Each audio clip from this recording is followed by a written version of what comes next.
In our last couple of minutes, let's talk about 2020. What do we see as, being the next big thing for next year? I want to start with audio. Matt, what are you thinking? Where do you think audio is going to go in 2020? Well, definitely in terms of circling back to RF, manufacturers are utilizing digital almost completely at this point, and they're trying to use as much of the UHF spectrum that's available as possible in a given receiver. Not to plug Shure again, but they've had a product on the market. They saw this coming called Axient Digital.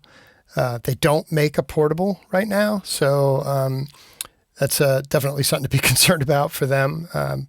But in other things more related to post, I would say that Isotope is kind of leading the way with machine learning based products. So things like Neutron and RX and Ozone are using machine learning to make novices sound better and make the pros' jobs easier.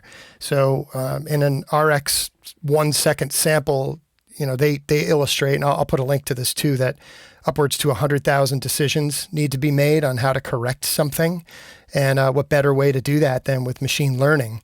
And I think there's going to be more and more of those products, not only from Isotope. I can't imagine that that's a trend that they're going to slow down with, but more and more of those types of products will work their way into post and other aspects of audio in general where, why not? When that technology is increasingly being made more available and easier to use, and there's platforms for it, it's going to make my job a lot easier. And I use it. There's no doubt. I use the assistant tools all the time where I could get in there and just start knuckling with each of the individual components. Why not use an assistant that might tackle 10 different RX modules at once and see what it does? And often it works very well. So that's something I know is going to continue. And last thing I'll say, not to take up too much time, is I just bought sort of self-calibrating monitors.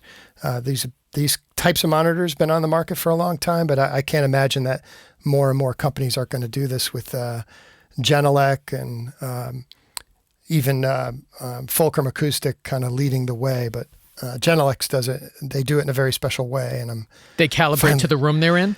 Yeah, and it stores the FIR filters in the speakers themselves once the calibration is done. And I've wanted a pair of these in particular for many years, and I'm happy to have them. And I can't imagine that other manufacturers aren't going to do that. I mean, it really takes a lot of mystery out of what's going on in your room and how to make the monitors sound as good as they can in that given space. So I think you'll see more of that. I love that. Chris, thoughts? Cinematography, cameras, where are we going in 2020? I think camera-wise, we're still going to see a big jump in full-frame cameras that are getting smaller and smaller. Like, I think Panasonic has one that shoots 6K, 4x3, full frame, and anamorphic with like steady shot built in. Is that the S1H that they just said in November? It still has some major issues, but it's pretty impressive for the size and the cost and everything. Anamorphic lenses are going to get cheaper. So I think in the low budget stuff, we're going to start to see a lot more of that just because people can, not because they should. And I think LED lighting just keeps getting better and better and better with Aries' new orbiter light that's coming out. It's pretty incredible and pretty impressive. And hopefully things just start to shift in that direction where we're going from big LED panels to single source LED lights. More controllable LED. More controllable LED and reliable. Absolutely. We didn't even get a chance to talk about lighting. There's so much to discuss, but it is what it is. Rob, color grading, color science, the look of things. Where are we going in 2020? Well, for anyone who's worked with Resolve knows that they're constantly changing their product. And in my opinion, sometimes not in a good way. The color part of it has...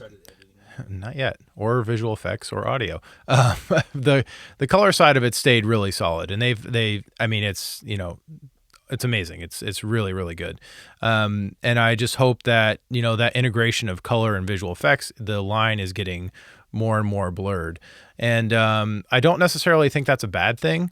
However, I don't want to have to focus on something that isn't necessarily color, and where I spend a half an hour, 45 minutes on a shot where it kind of is at a sacrifice of what my overall look should be.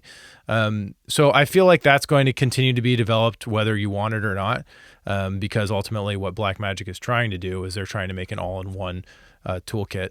And I applaud them for that. What they've done is frankly amazing, especially for the price point. But probably the biggest thing that I think will be is HDR monitoring. That hasn't really hit much of here in Boston. But I know, there's been a lot of movies that are being refinished in HDR, and that's not a color thing. That's a monitoring thing. I mean, you have to color it, yes, too, but we physically, in the past, the data has always been there. We just physically haven't been able to see it because the technology of the monitor didn't exist, and it does now. And hopefully that becomes more mainstream because I think it looks really awesome.